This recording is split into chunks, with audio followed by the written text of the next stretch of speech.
Thank you, Erin. Is there anyone here who is new to meditation? Relatively new? No. Somewhat.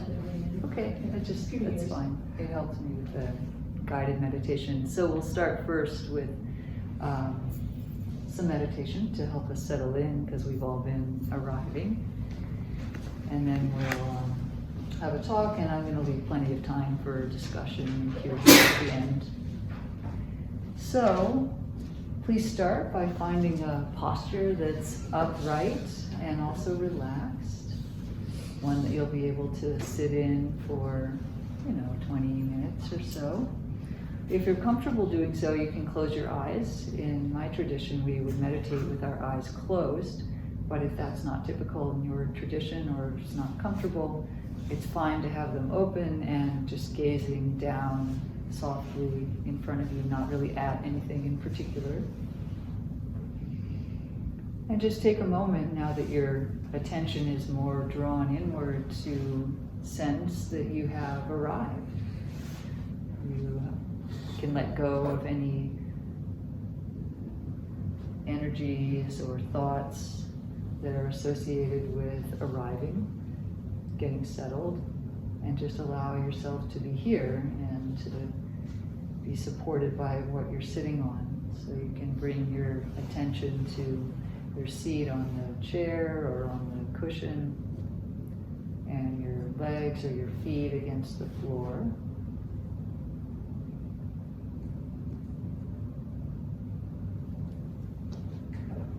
Just allow yourself, maybe on the next out breath, to relax farther into where you're sitting, feeling its solidity, its groundedness, its ability to support you.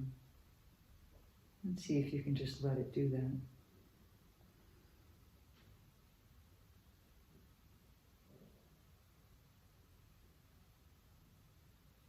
And then rising up from that stable base is the body, with the spine in the middle. It rises upward like a sea plant off the sea floor, buoyed upward almost. You can feel your head rising. And the arms float like the fronds of the sea plant. The head floats on the spine.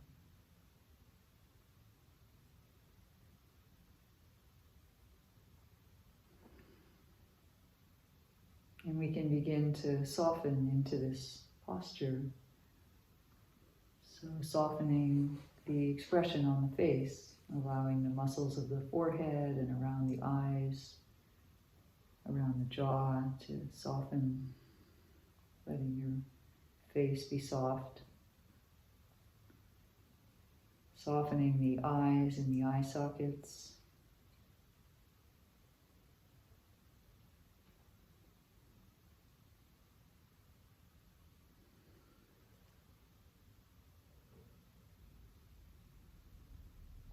Even allowing the thinking muscle in the head to soften and relax.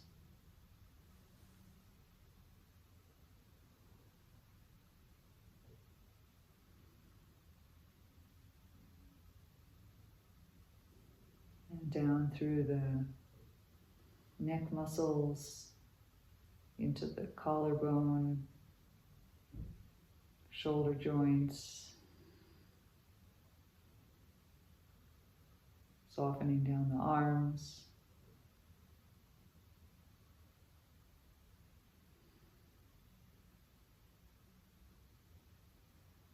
And then into the torso, feeling the three-dimensionality of the rib cage, the front, the back, the sides. Softening the heart and the lungs.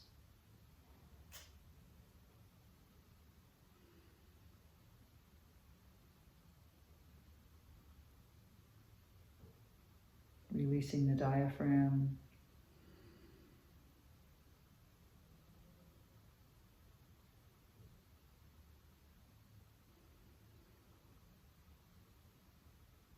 And then down into the belly area, allowing the belly to be round, soft, Even let it stick out a little bit. Sink down.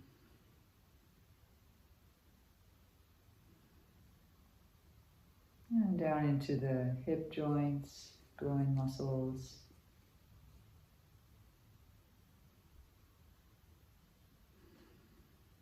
Down into the thighs,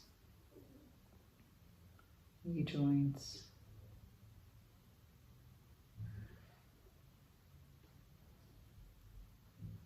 The calves, the Achilles, the ankle joints, and all the way into the feet. Just inviting ease throughout the body, softening, relaxation. And as the body begins to melt a bit around the bones,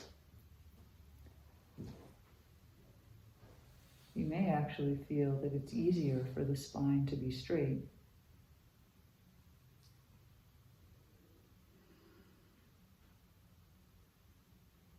A lot of what hinders our uprightness is habitual tension in the rest of the body. So feeling how the top of the head can be drawn upward.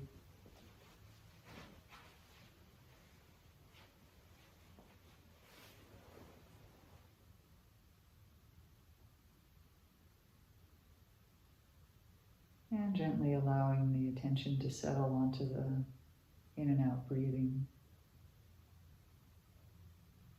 The sensations of the breath. So not the idea of the breath, but the intimate touch of it on the nostrils or the upper lip where it first enters the body. Coolness through the nasal passages. Perhaps down through the throat and into the chest or even the belly. Staying with the really elemental sensations, feelings of movement, of pressure, of heat and cold. The normal rising tension of the in-breath. The shift of the clothing against the skin.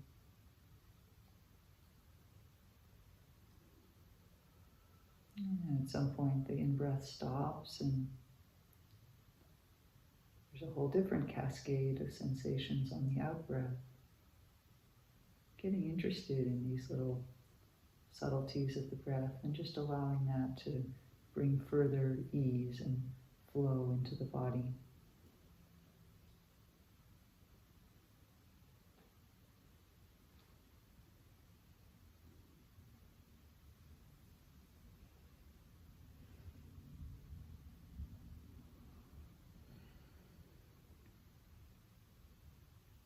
Just as we've invited ease throughout the body, that can be the stance of the mind.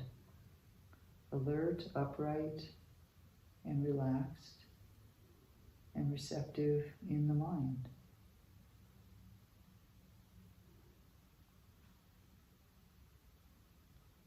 And our task for this period of meditation is just to meet each experience in body and mind.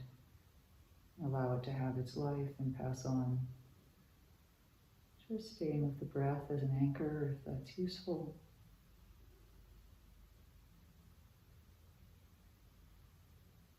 And staying present for the flow of the body and the mind.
And if the mind picks up a thought and has run away on a thought trail,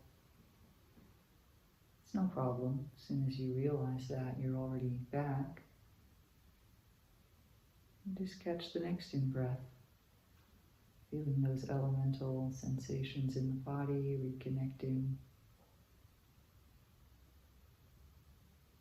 And continuing on with the flow of experience.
And in the last few minutes, you may once again wish to scan through the body and just sense in each part if there can be any softening or if it feels any different through the head and the shoulders, the body and the arms and legs. Just noting and appreciating any changes.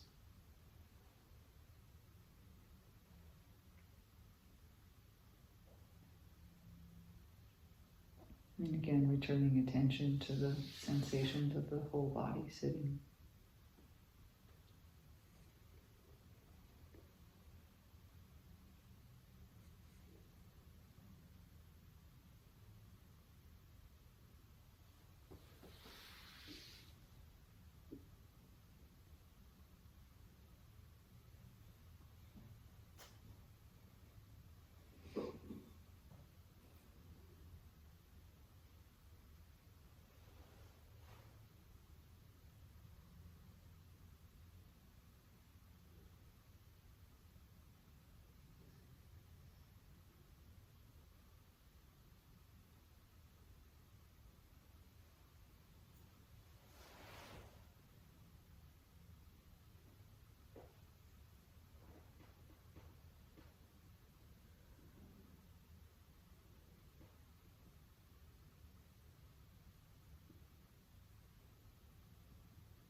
Lovely.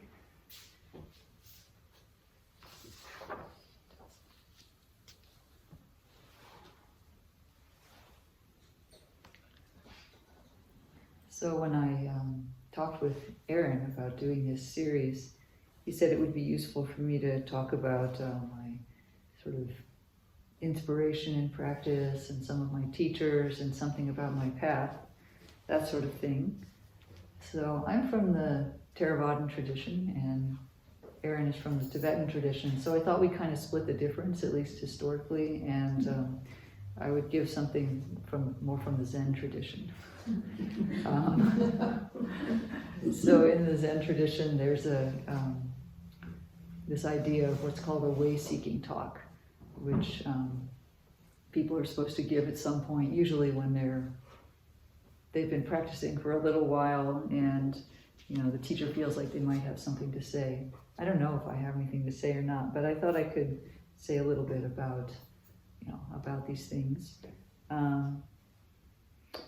So the path that we walk is always some form of letting go. That's what is offered in Buddhism. The whole idea is that we're entangled, and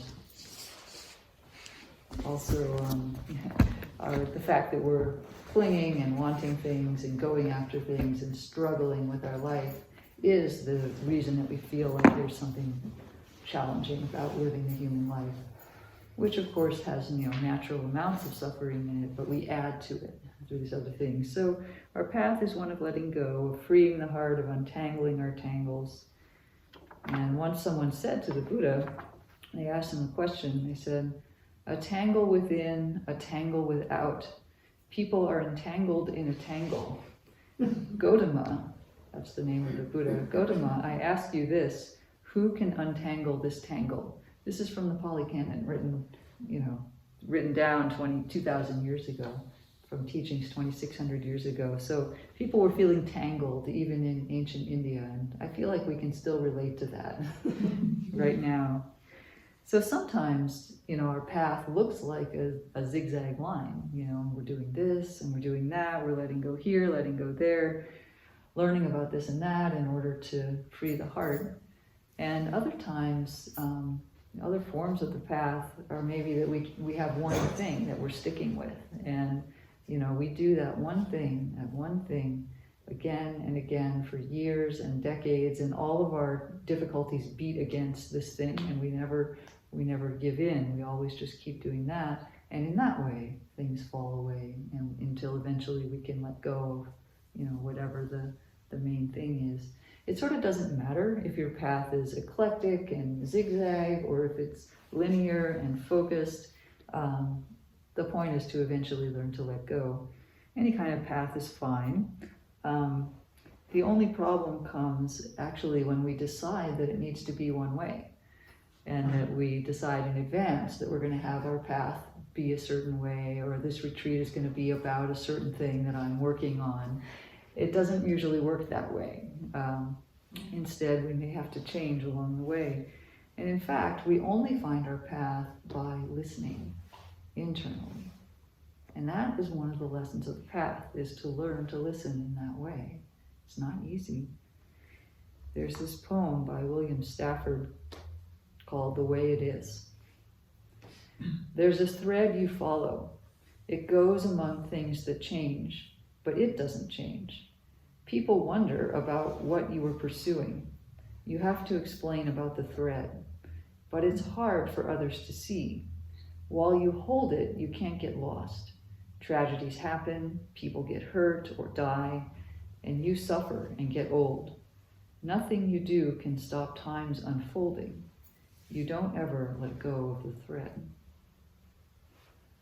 So there's this thread, as noted in the poem. And if you've practiced for any length of time, which could be like the last half an hour or for the last several decades, you might get a sense that there's a thread, that kind of runs through things. We do have to be careful, though, not to make the thread into a thing, because there isn't anything that you can grasp about the path. It's not anything even that we can name. A better analogy, maybe, to use for the thread would be the current in a river. So it's the same material as the river. The current is essentially indistinguishable from the river. It's not something you can grab. It's not something you can pull out of the river, but nonetheless, you can feel it. And it's the part that's going to the ocean. Current, not the eddies in the stream. Those aren't going to the ocean, but the current part is. So, the flow of the stream that I'm referring to here, of course, is the flow of experience. From moment to moment, our body, our mind, and there's a current within that. But it takes some practice to detect that. It takes some practice to be able to detect that. Experience really consists of the six senses receiving their objects and then responding. In Buddhism, we have the five bodily senses as well as the mind as the sixth sense. So we tune into this and we see how it flows. And then eventually we learn to kind of detect the current and stay in that and stay out of the eddies that just go around and around. So if you feel like you're going around and around, that's a clue that you're not in the current, because the current is going to the ocean. So my own path has involved a lot of learning to trust my own experience over other people's experience, over institutional norms, and over societal expectations of various kinds. And there's been a lot of dimensions of that, and I thought I would share a little bit about that. So what is considered true and authoritative in these external senses may not actually be like that. There's something more authoritative inside of our heart that we have to find. And this was talked about also in the ancient teachings. It sounds very modern to talk about following your heart or finding something that is true. But this is again from the Pali Canon. The Buddha is talking to a Brahmin, and he says, there are 5 things that may turn out in 2 different ways, here and now. What 5? And then he names 5 ways that we tend to think that things are true. So you might find yourself among these: faith, approval, oral tradition, reasoned cogitation, and reflective acceptance of a view. So these are somewhat obscure sounding, but the first 2 are essentially emotional. So it doesn't have to be faith, it could be trust of some kind. So something that we believe in. And then approval means that we like it, we think it sounds good, it feels good, feel good kind of dharma. Oral tradition, this was big for the Brahmins at the time, but basically this is true because we've always done it this way. This is how we do it. It's a cultural truth, if you will. It's just how we do things around here. And then the last 2 are logical, they're mental. So reasoned cogitation, I've thought about this logically and it makes sense. And reflective acceptance of a view. Somebody tells me something and I decide, okay, I can agree with that. I can buy into that. So the Buddha goes on, these 5 things may turn out in 2 different ways. Now something may be fully accepted out of faith, and yet it may be empty, hollow, and false. But something else may not be fully accepted out of faith, and yet it may be factual, true, and unmistaken. And then he says the same thing for the other 4. So what he's saying essentially is that these are, in the end, unreliable ways of knowing.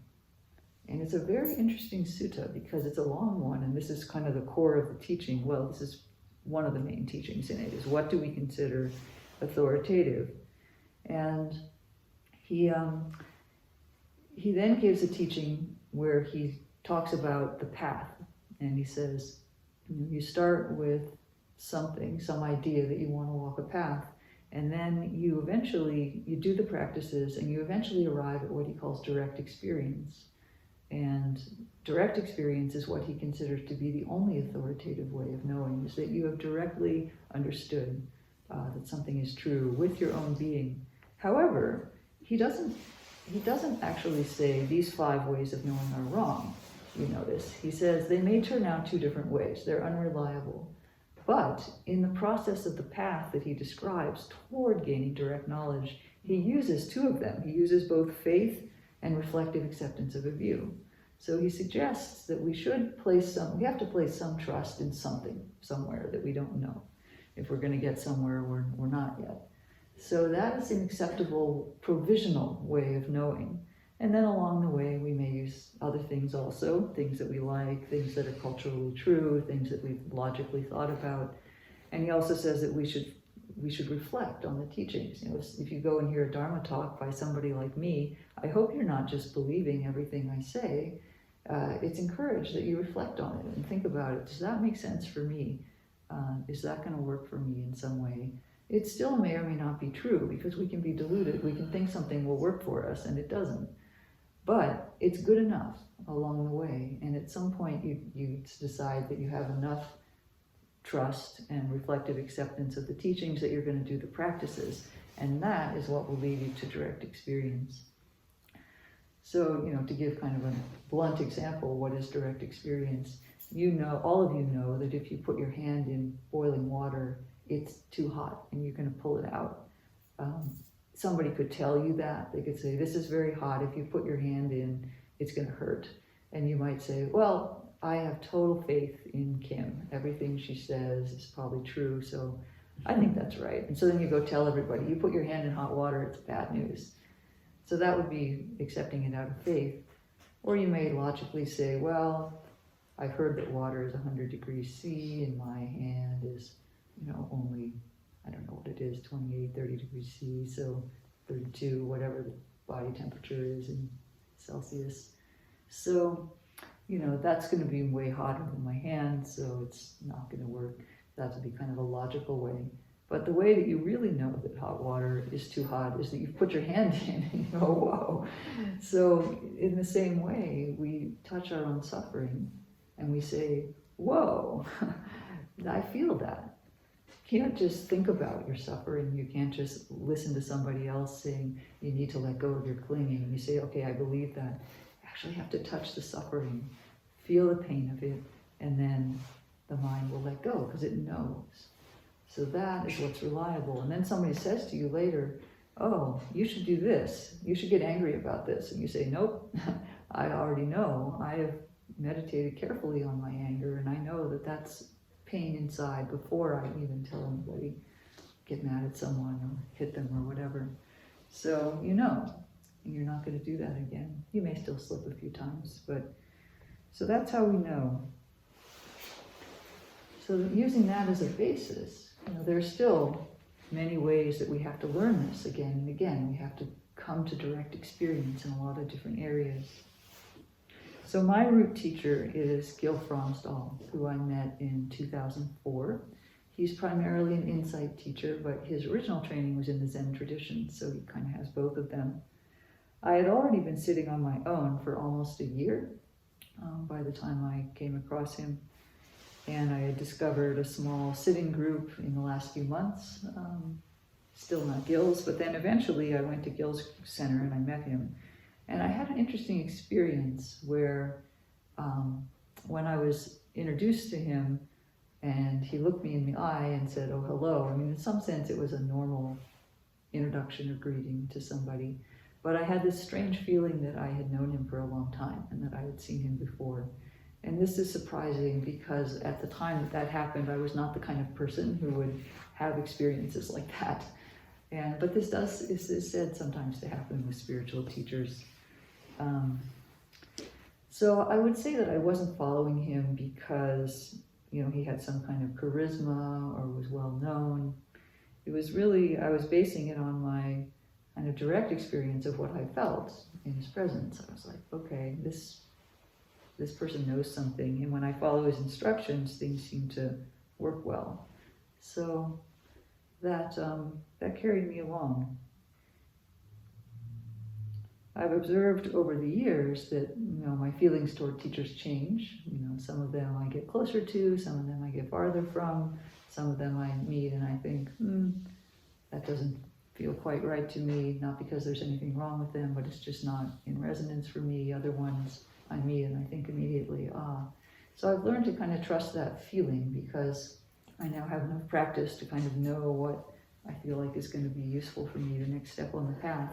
But I encourage you also to have that trust in teachers. Just because someone is a teacher doesn't mean we automatically have to follow them. It really has to also be something in your own heart. So why was I seeking spiritual teachings at that time? Why did I decide to meditate and end up at Gil's center?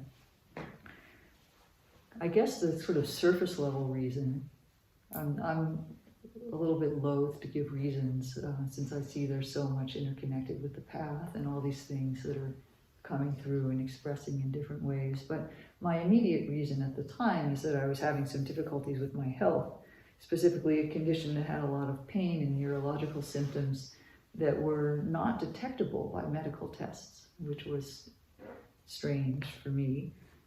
They were sort of impervious to detection.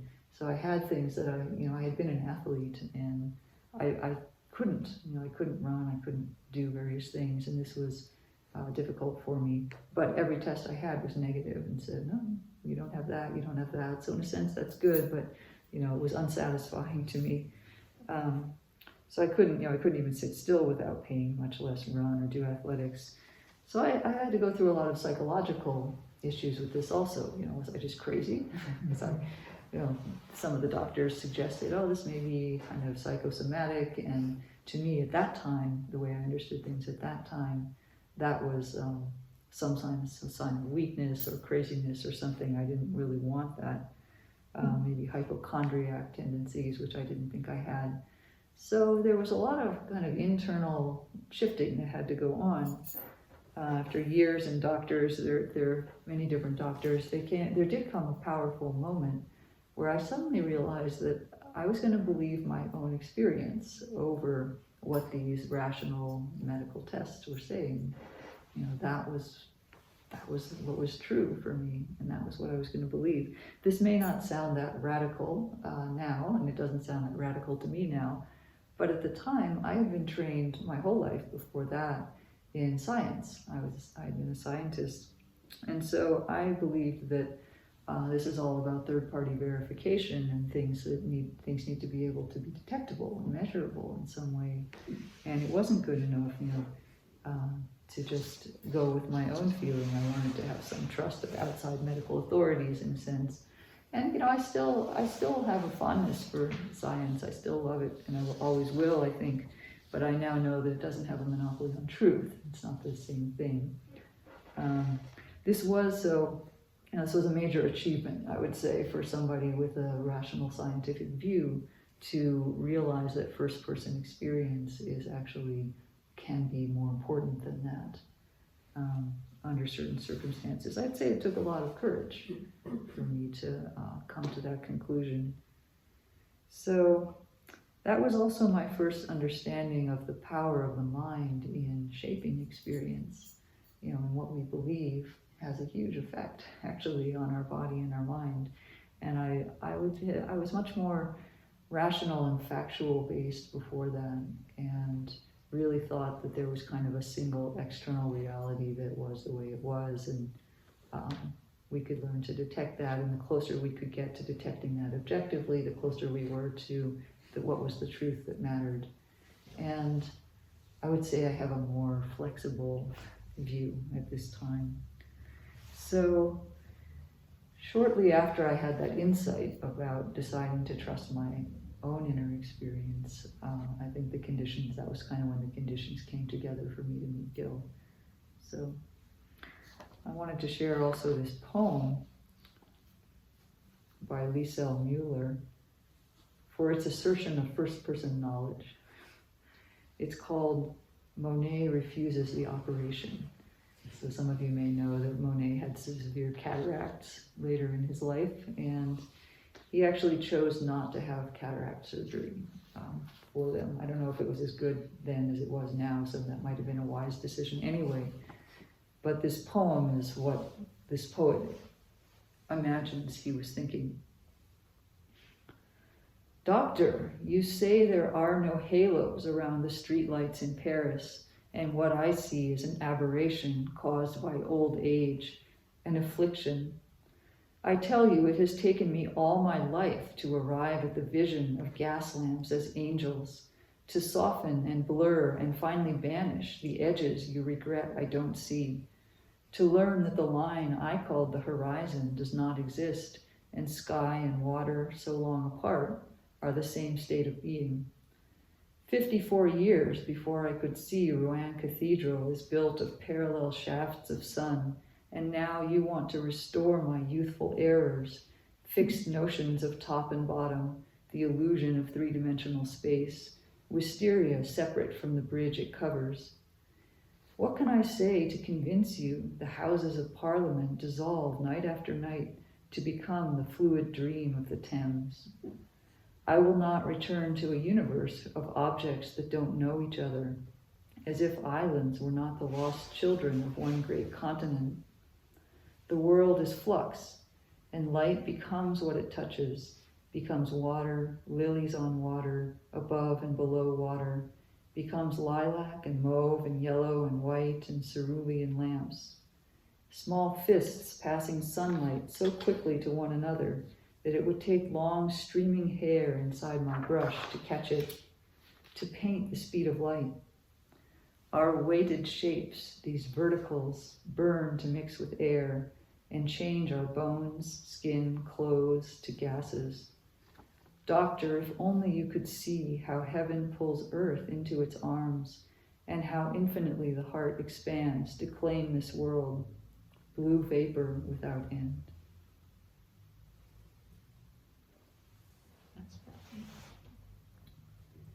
So another area where I've had to learn to trust direct experience is livelihood. So mine so far has not been very linear. And believe me, I wanted a linear livelihood. I really wanted to get an education in something and then get a job in that field and then build a career over some number of decades and become an expert and so forth, become sort of part of a professional community. That was my plan, and that was what I was told was a good way to do it, and it is a good way to do it. If you have the means and the resources, that's a very good approach. But it was not to be for me. So I have had, I don't say about 4 careers already, and now I'm kind of working more as a Dharma teacher, which is a little bit itinerant and not so stable. So I don't know what other forms of livelihood are going to happen for me between now and when I have to stop, but I'm not assuming anything at this point. We'll see. So, because this is so different from what I was aiming for, a significant part of my practice has been to learn to trust the unfolding of my work life. And to, it's been highly beneficial for me to slowly erode the anxiety that naturally comes when one doesn't have something stable and solid like that. I wouldn't necessarily have chosen it this way, but I'm glad that there's been some internal resilience that's developed through the way it has unfolded, and the delightful arising of resources when they seem to need to appear. That's helped me to let go of a lot of ideas about control. In the words of Rosemary Traumer, who is a wonderful Buddhist poet from Colorado, she says, "Part of me wants to give you the book of answers, the solution key, to help you know which decision, A, B, C, or D, will bring the most healing, the most happiness. I no longer believe in such a book, such a key. Instead, I wish for you the peace that comes only with surrender, a word that sounds beyond reason until it becomes beacon, becomes North Star, becomes map." So surrender is not that easy for Westerners. We're taught that we should really control everything and know everything. Surrender sounds also suspiciously like defeat of some kind or giving up of some kind. But I think it speaks actually very deeply to what happens when we tap into that current in the river. You don't really control that, and there's a sort of a surrendering to the flow of the water. If you want to get to the ocean, you have to go where the stream is going. It's not necessarily a straight line from here to there. So there's that aspect also, is the sense of it's part of letting go. And of course it's not wise to just surrender willy-nilly or surrender to certain things. We need to have some discernment and some grounding in ethics and other practice, and a good practice that keeps us pointed in the right direction, so we say. But once we've done that, then it's okay to surrender your will a little bit and see what can unfold. So much more can come from the human mind and heart than society offers us, I would say. There's a lot in there that can be unfolded, and it won't be unless we make the effort to do the practices that bring that out, and that's what these ancient teachings point toward. And then I can say also that now, with some number of years of practice under my belt, I have been learning to trust my own study and reflection and ways of meditation more and more. So, I used to just do the practices that I was told. I studied the texts and I studied what other teachers said about them. And I've been feeling increasingly like, I can get a feeling for this on my own. I can have my own sense of the Buddhist teachings. Now, there are, of course, no exceptions to the laws that the mind operates under, so karmic laws and the way that the practice unfolds step by step. There aren't really exceptions to that, but there are the concepts that we use to think about it can vary, and also the order that we do things on the path can vary a little bit. So another thing we start to get a feel for is how we fit into the teachings. We don't need to just stick with things forever. One of the, in the Theravadan tradition, there's a series of 10 fetters that you let go of. in order to get to full awakening. And one of them is attachment. It's called attachment to practices and precepts, which I find interesting because, of course, practices and precepts are what we're doing, and but you have to let go at some point to the attachment to them. So it is possible to limit yourself by, having a fixed view of how to do the precepts, and also just staying with practices when they're not necessarily appropriate, or not being fluid or flexible enough with them. And so at some point we lighten up a lot. And there, you can see differences in people, the way they hold the precepts and practices. Some people go through stages where they're very rigid, and they look down on anybody who doesn't do the ritual exactly correctly, and they, hold to the precepts kind of beyond what is comfortable. They tighten themselves up around them. And then at some point, but if you look at the great Buddhist masters, do they look uptight? They sit up there and they laugh, and they're, joking, and yeah, they do the rituals, but they're totally at ease. This is because there's no attachment to the practices and precepts. They don't have the idea that if they don't do it exactly correctly, some horrible thing is going to happen. It's fine. These are just the forms that we do. We have to be free within them. And so, and then that same thing starts to happen around the doctrine also, around the understanding of the teachings. Anything you say about the teachings is a concept. Everything I'm saying is words. All words are concepts. The real essence of what the Buddha was pointing at is non-conceptual. It's beyond that. So why not be a little fluid with the concepts?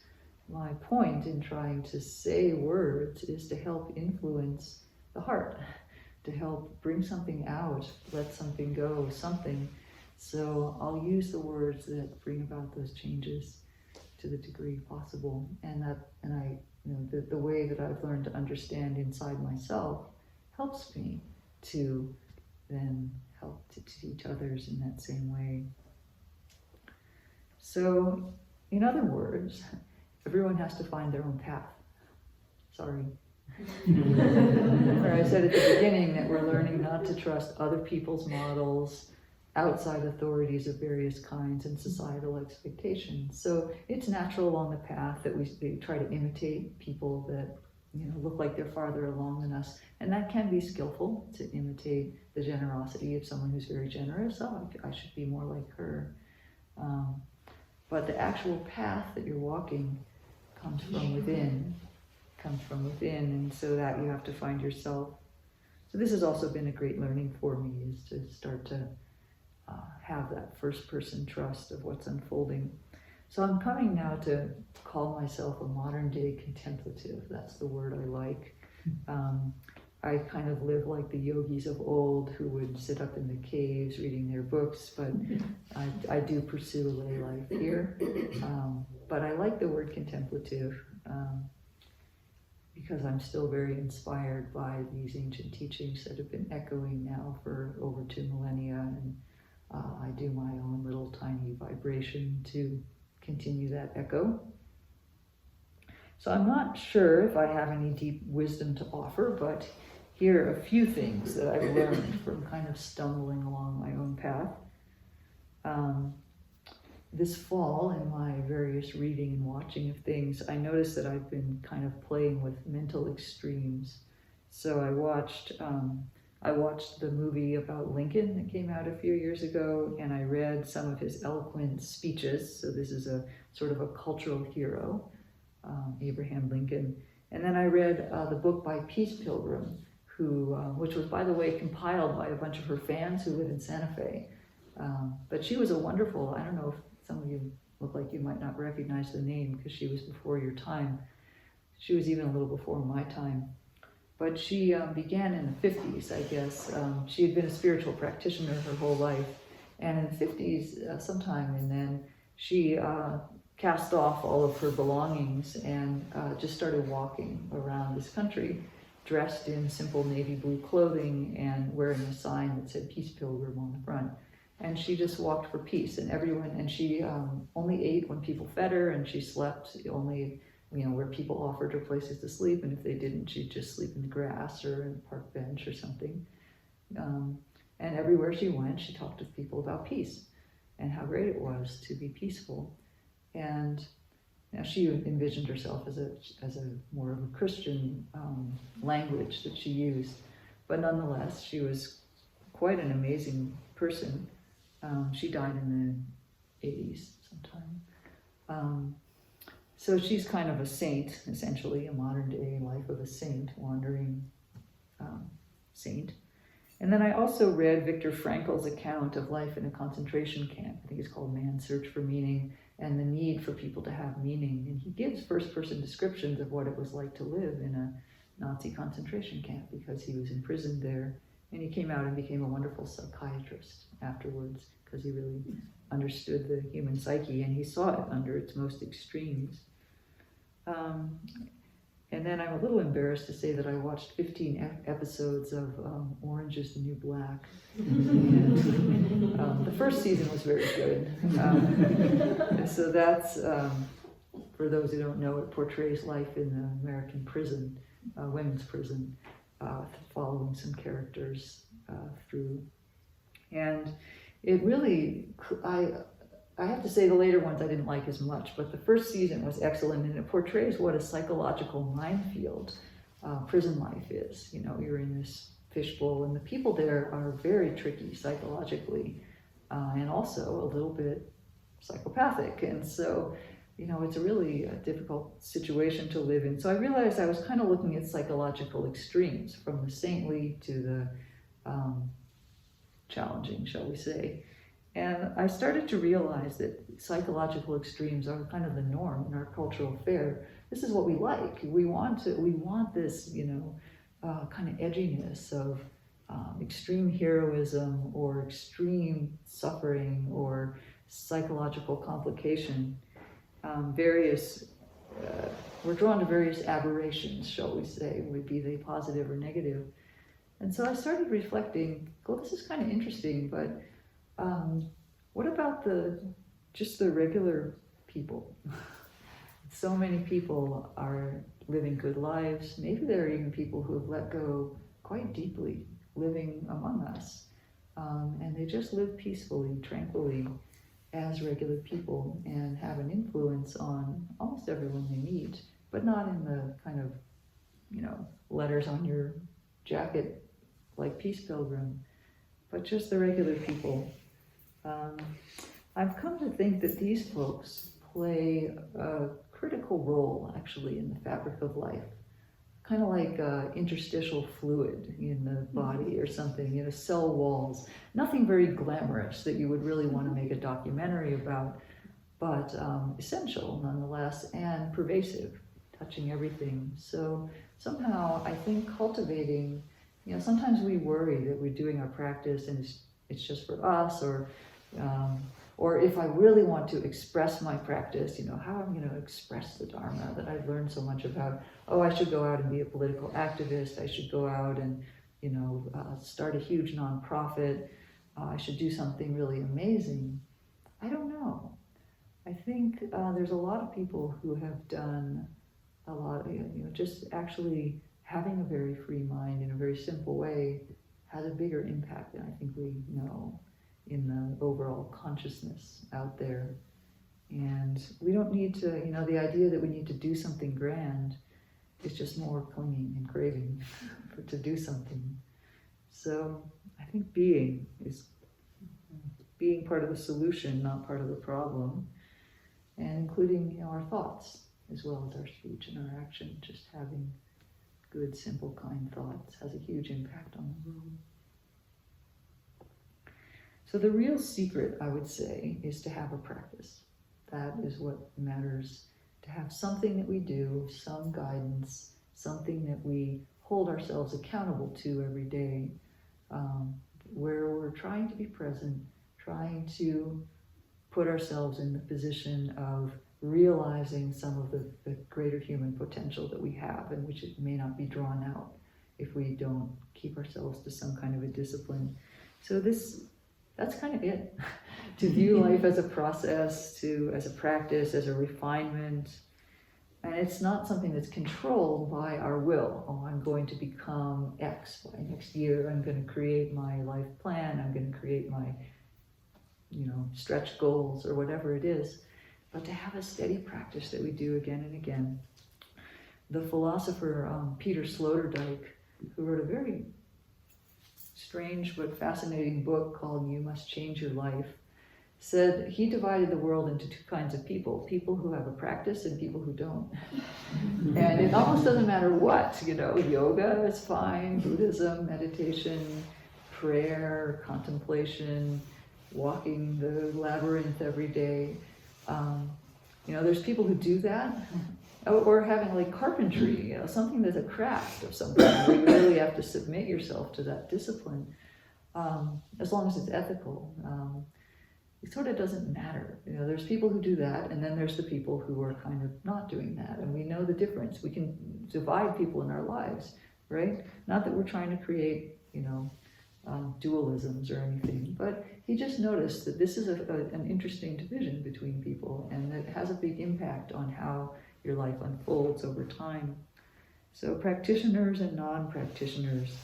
So I think with this approach, with the approach of having a practice and having a process, we're going to get somewhere, and it'll be good in a sense. And it kind of doesn't matter. We can't decide in advance how it's going to be, but if it's a good practice, it'll lead somewhere good.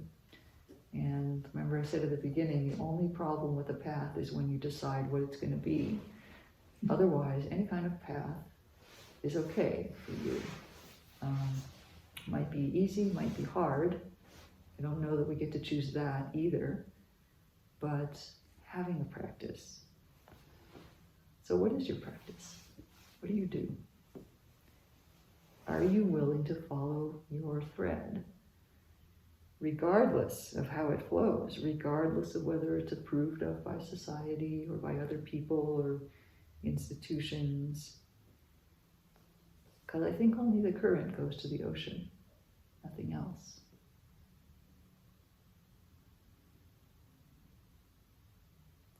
So it might be, maybe I'll just share one more thing, because we are eventually going to die. And I have discerned in my practice that there are basically two things that are needed to die well. One is to have no major regrets. And we all have things that we regret, but you can work through those. So to have worked through all of our major regrets, be done with those. And the other is to feel that you have contributed something. And it could be anything, something good. No major regrets, and you've done something good, you can die well. So learning to trust our own seeing, learning to trust our own inner sense. After all, what's the alternative?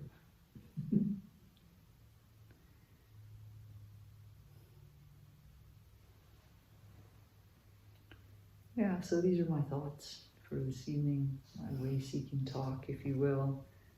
And I would invite any questions or comments.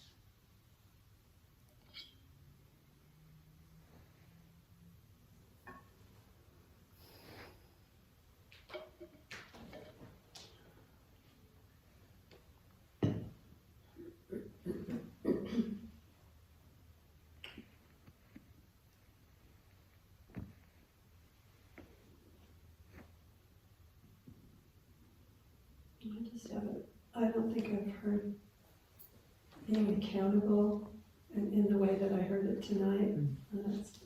I just thank you. Yeah. To be accountable to something, the practice as some sort of structure or Yeah.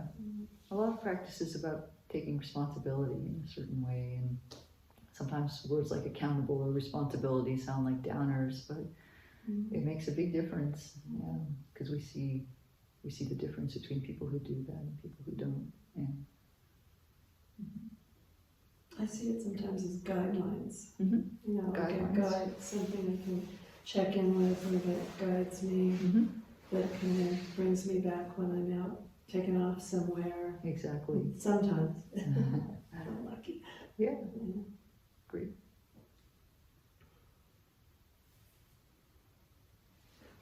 I just want to say thank you, and I appreciate you valuing discussing about different paths, and that it's not, you're this or that, because, I have a few different paths kind of going at the same time. Like a So- braid.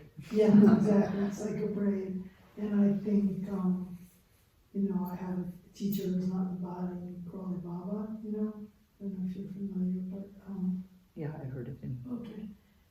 But he's not physically here. But I feel like he's my anchor, or thread that you're talking about. But along the way, there are different paths. I've done yoga for a long time, and I'm just recently starting to get into meditation. And I noticed something really interesting tonight that was so interesting to me. When I started sitting, I was really cold. And as I was sitting, I got warmer. And a young woman who teaches Feldenkrais was talking about how the body can change through being, like, if you get cold a lot, maybe be colder more. And anyway, I won't go into all that. But I just thought it was so interesting because I've never experienced that before. It was almost like when I just calmed down and just sat with my body in the physical plane, I really experienced that. And it's like a little thing, but it's huge.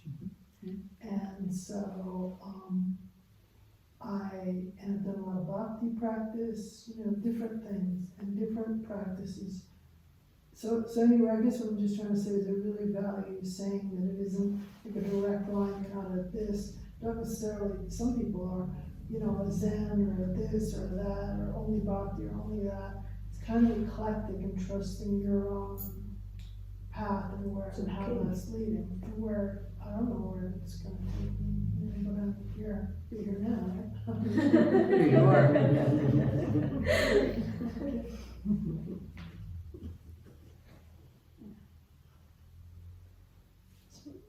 For me, one of the wonderful things was the visual of the river going towards the ocean, and because I know that in my life I have gotten caught in those eddies. So that visual was that was very powerful for me, knowing that, Get back. yeah, know when you're in those eddies and get back into the river. I like that.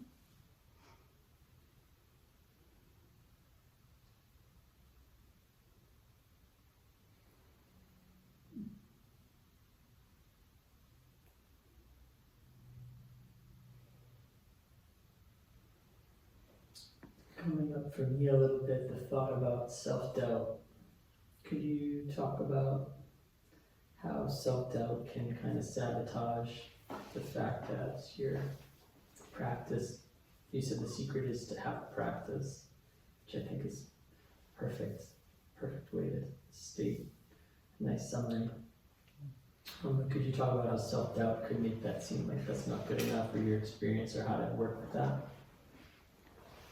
Yeah, so doubt is one of in the early teachings, doubt is one of the 5 hindrances that prevent the mind from concentrating and having insight, essentially. And the image that's given for doubt is that you're traveling across a desert with, you're carrying a lot of precious jewels and money, and you're worried about thieves and robbers. And this was more of an issue maybe in the Buddhist time, but and then the ending of doubt is when we arrive safely and we haven't been attacked by bandits, essentially.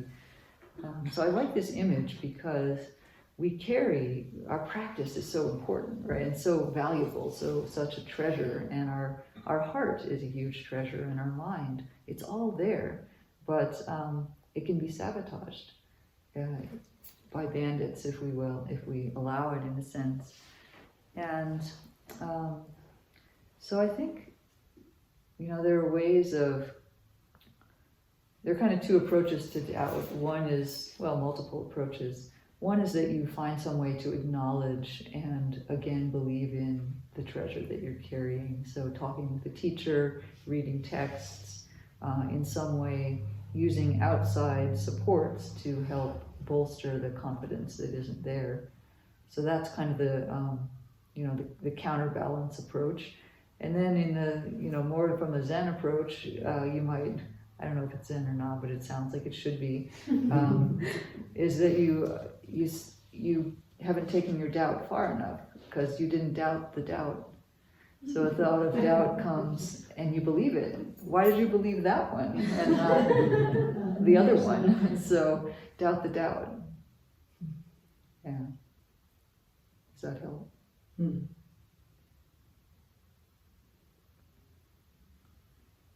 Yeah, doubt is tricky because it masquerades as wisdom.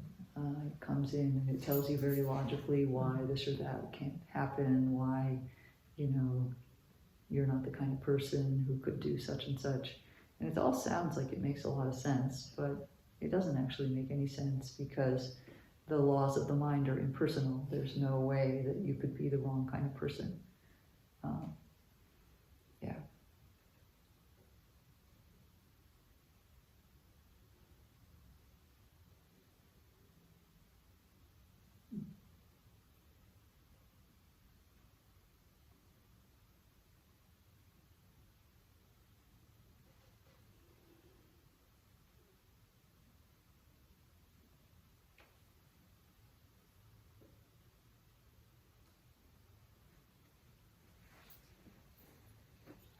Anything else on your minds?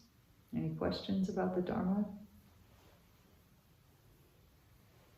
I have a question. What do you suggest to do when you're overwhelmed with grief and sadness? Because I'm dealing with Yeah, grief and sadness are normal emotions at the time of loss. And one of the best ways is mindfulness of the body. So coming into the body. You talked about your body earlier. And I'm also reminded that when the Buddha was getting close to dying, his personal attendant, Ananda, also his cousin, got very upset about this and was crying, oh, the Buddha's going to die. And one of his, not his completely last teaching, but one of the last things he offered was that he said to Ananda, haven't I, first of all, he gave him some wisdom, and he said, have I not taught you continually that everything that arises passes away? So first he says, come on, Ananda. And then he says, and one of the best ways to deal with grief is mindfulness of the body. So there you go, from the Buddha to his attendant who was crying at his impending death.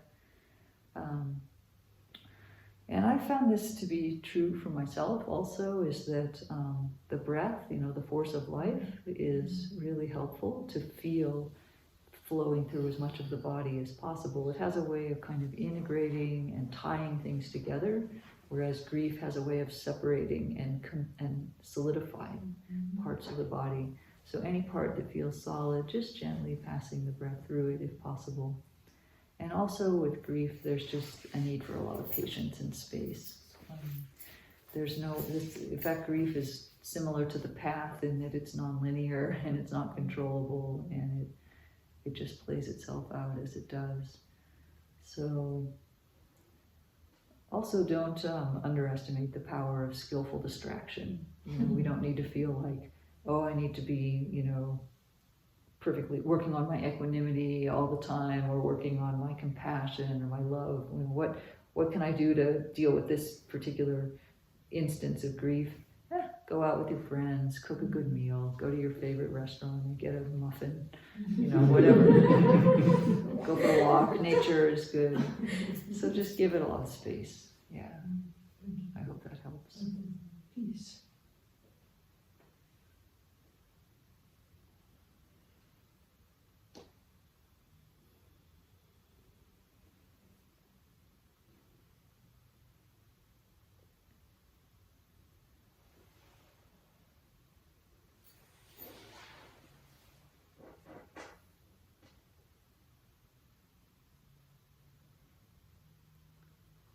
Perfect. Well, thank you all for coming in.